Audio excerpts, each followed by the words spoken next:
Just be glad for all you have that's in today. Hey everyone, Connie here, and welcome to my blind reaction to the second episode of Asobi Asobase. I don't know why I said that as quickly as I did. I'm going to turn up the brightness on here because it's starting to get a little dark in here and just make it easier to see and shit.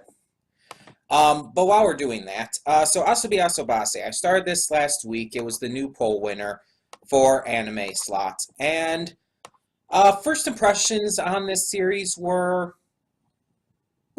good, I guess you could say. It was kind of a, like, what the fuck did I just watch scenario, but I didn't, like, find it bad or anything. It was just really out there with the expressions, the over dramatic just scenarios and stuff, the characters and the way they acted around each other. So we have these three girls. There's one girl who is the daughter of American immigrants to Japan, and for some reason she doesn't know English, which still kind of sits weird for me. Because if her parents are from America, she should know English, unless her parents are kind of those Americans who, once they came to Japan, would not speak in English anymore. It's like, okay, we're moving to Japan. We're going to fully integrate ourselves into Japanese culture. We are only speaking Japanese. And there are people like that. There are people like that who will move to another country, and they'll change themselves in such a way that where they'll only speak the language of that country. They won't speak their native language anymore. Unless, like, maybe they're on the phone with their family over across the sea and stuff. But there are people who will do that, who will just completely integrate themselves into that culture. And I've never really liked that, per se, because it's like, you're an American. Yes, you're living in Japan now, and there's nothing wrong with learning Japanese and even speaking Japanese. Especially when you go out, especially if you're good at it and know it well enough. But you're still an American. And, like, if you're raising a kid, there's nothing wrong with still speaking Japanese or speaking English. It's like, don't forsake your own culture to try and force yourself into this new one as if you are just a part of it. You're still an immigrant. It's just like with immigrants who come here to America. I think they should speak their native languages still. There are people who will disagree, saying, oh, no, you move to our country, you have to fully integrate. You have to speak only our language. I don't agree with that. In fact, I don't think that not only should they not be forced to only speak our language, they should speak their language as well. There's nothing wrong with it. And I mean, I don't think you should be forced to. I don't think you should be forced to make any kind of decision like that. But I think that there's nothing wrong with that, and they shouldn't feel the need to, like, forego where they came from and who they are just to try and integrate into a new culture. But either way, it's like, we really don't know what this girl's parents, like, deal is, like, if this is what they are doing, and it just kind of comes across as a little weird to me. But I mean, it's a comedy anime, so it's not like a big issue with it or anything. It's something that's a little weird for me.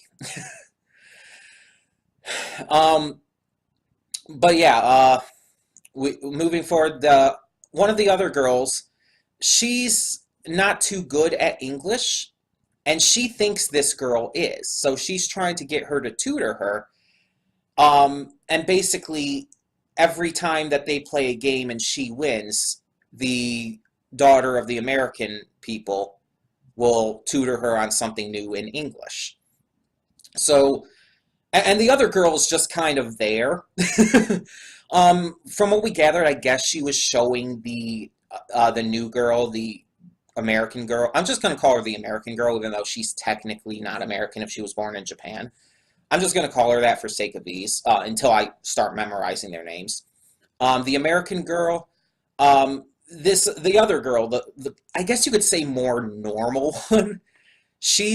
I believe she was showing the American girl around, getting her used to things and stuff, not knowing that she was born and raised in Japan and stuff.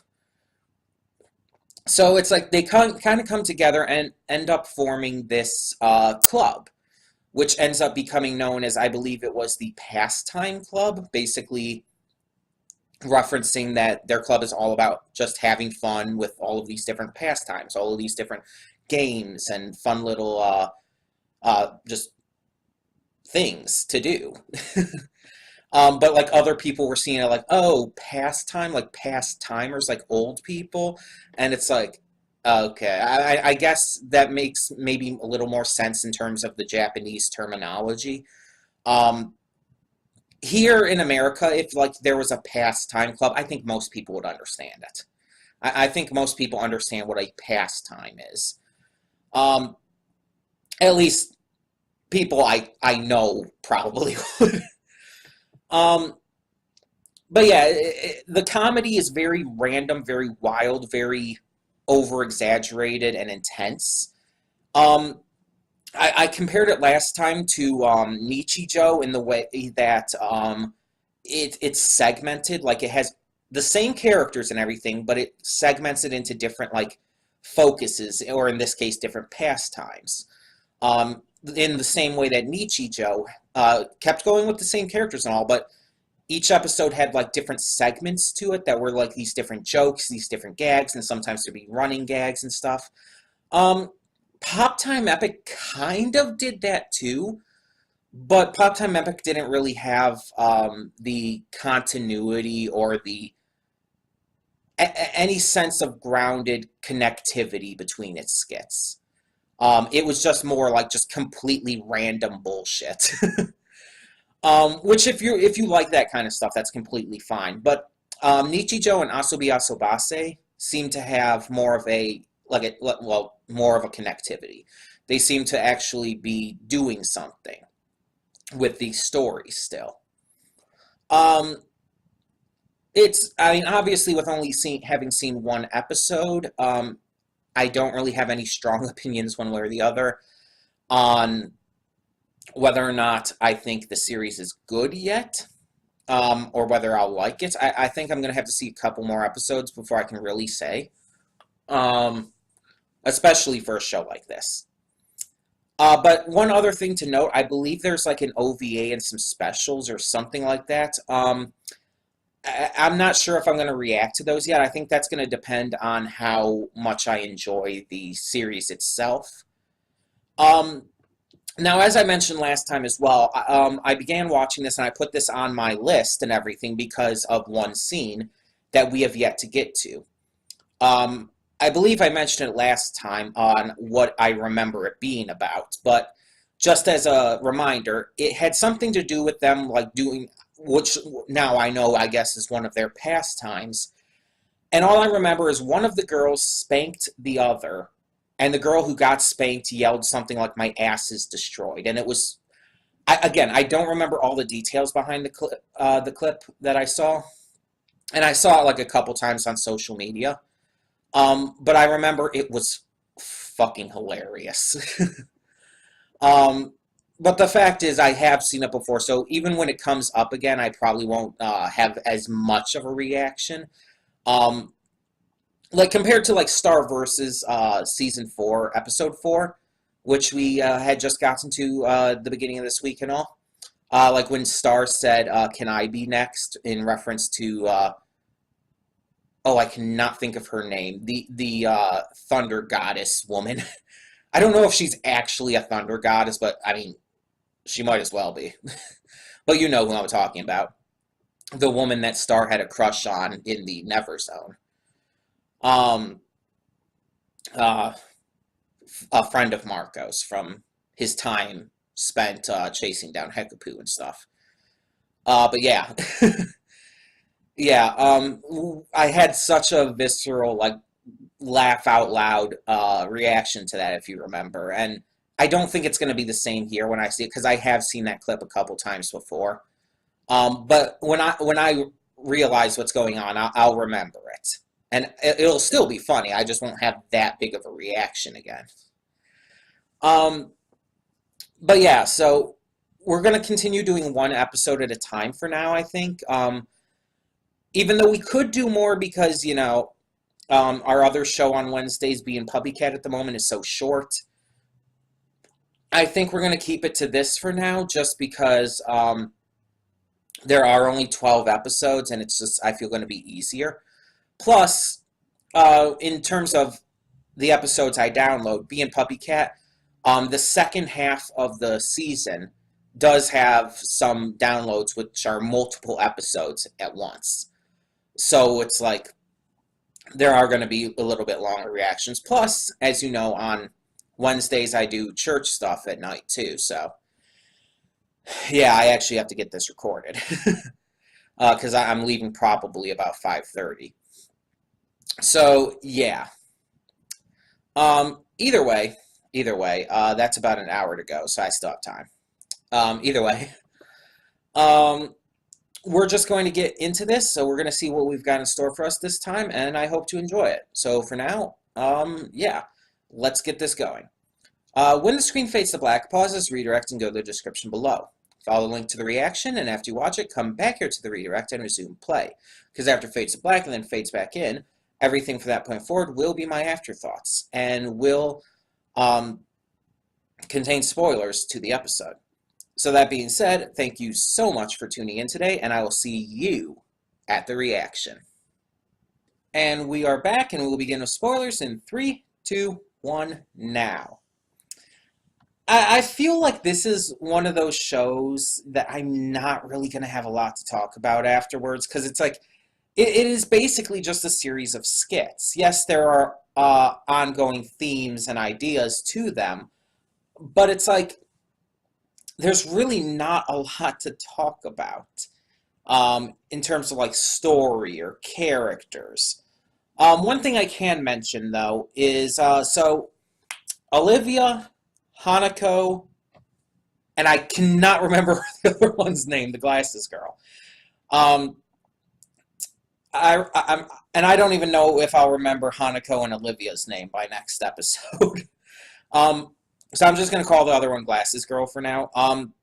So she finally knows now that Olivia was lying about knowing English and stuff. And so they've kind of just accepted this, and they've all come together and are continuing to try and get this club going, continue to try to just have fun as friends and stuff. And that's all great. So that kind of gets that plot point out of the way. And now they're just kind of going with their own thing and doing whatever they wish to do.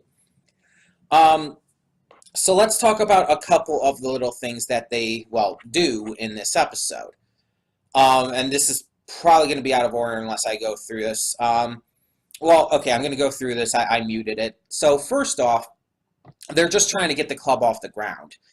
They go to the student council president, who we saw in this kind of like cold open kind of thing. She's this shy, timid, nervous girl, but she seems to be doing her job still. When they go with her to try and explain what the club is, she rejects them pretty much flat out, especially because they can't even agree on what the club's supposed to be about. But she agrees to play them for it. So she agrees to, she offers them a game of Othello. Best 2 out of 3, basically. And if they win, the student council will grant them $10,000 in club funds, basically making the club official, rather than just this little fun thing. However, they do end up losing all 3 of the matches. They didn't even need to play the third, because they lost the first 2. But they still did, and it just ended up like not going anywhere.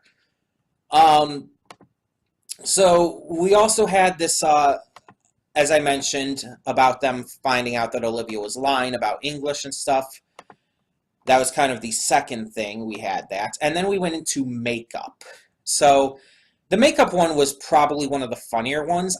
I don't know why one of their teachers looks like a JoJo character, but it's hilarious to me because the art style is so fucking different, so fucking out there in comparison to the art style of the rest of it. And I know that the art style is kind of malleable with this kind of show because of the expressions and the reactions they do. But this character just always looks like a JoJo character, and it's just so out there and so she stands out so much. And I get that she's supposed to, I guess, be this very masculine woman, very strong, buff, not at all feminine or girly. Which is why they even question at the end, does she even put on makeup? Because she didn't recognize the applicator puff. So yeah, it's just like, that was interesting. I wasn't 100% sure what was going on through most of that, though, like at the beginning when they were checking the bags and all. I believe it was Olivia who was hiding all of that stuff in, like, in her shirt. And all of that, so I'm not sure, like, what that was about. Maybe some stuff just can't be had at the school for... Oh, they did mention that makeup is not allowed at the school, so maybe there was something involved with that. But they tried putting makeup on Hanako after Olivia convinced her about having the makeup and stuff, and they just ended up making it look like she was bruised, like she got punched in the eye and then the cheek. Which is like, okay, I'm not great at putting on makeup, but even I can put on makeup better than that. How do you fail that bad at eyeshadow? Like, with eyeshadow, like, you applicate it right on the eyelid here. Maybe a little above it, depending on the kind of look you're trying to go for. You don't put it all around. I mean, I guess you can if you're going for a certain look and stuff. Like Sadie Killer from Steven Universe, Sadie's alter ego for the band. Like when she first appears, she puts like lipstick like under her eyes when she first takes that persona and stuff. And it's like you could probably do that with eyeshadow and stuff. And for that kind of look, it would work very well. But normally, it's just like kind of on the eyelid, just above the eye. So it's like I don't know what they were trying to do there. And then with like all the other stuff. Now, again. I mentioned it during the reaction. I'm not super into... I don't cake on a lot of makeup all the time. When I do, it's like lipstick or lip gloss. Maybe sometimes I'll put on eyeshadow. And I just recently got blush for the first time. And I've only worn it once, and I'm not even 100% sure if I did it right. I was following a YouTube makeup channel's instructions. So I'm just kind of going off of that. But yeah, it's just... I don't know. I was not as bad as them, obviously. But yeah, the JoJo teacher ended up seeing things, and she thought that that Hanako had been beaten up by the other two, and so she took them away and stuff, and it was what even. And after that was the tennis thing. So Hanako got these character paddle things. I forgot exactly what they called them. Let me see if I can find that real quick.